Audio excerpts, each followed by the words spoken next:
Michael McKee with us in Washington as well. To the two of you, I've got one question. Mike, let me start with you.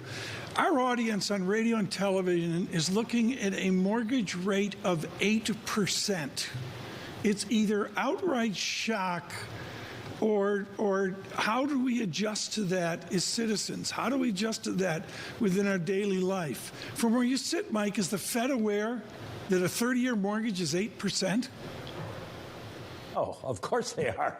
And I've talked to many of them about that, and they do recognize it is a bit of a problem and conundrum because they've raised rates and sort of killed the housing market because they're in a different situation than we have been since I can remember, where their rate increases are so much higher than what people were able to take out mortgages at that nobody wants to sell their houses. The thought seems to be that if they start coming back down, they will get to a level, maybe in the threes, where mortgage rates will come down to 4 or 5%, and people might start buying again because that won't seem too bad. But that's going to take a while, obviously. Oh, Claudia, bring this over to academics as well. You're writing the next paper at Jackson Hole here on the American housing market. Are we at a point, Lisa and I have talked about this, are we at a point where for elites like you, the housing market doesn't matter? Not just for me, right? There were a lot of people that refinanced or purchased housing when we had a very low interest rate.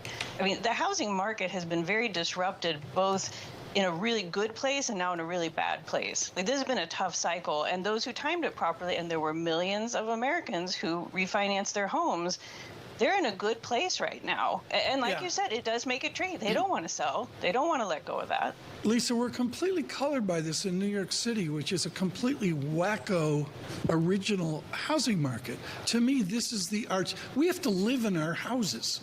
I believe that, like every month it's a mortgage payment or a rent payment. And these numbers, to me, have a greater effect than anything else we talk about.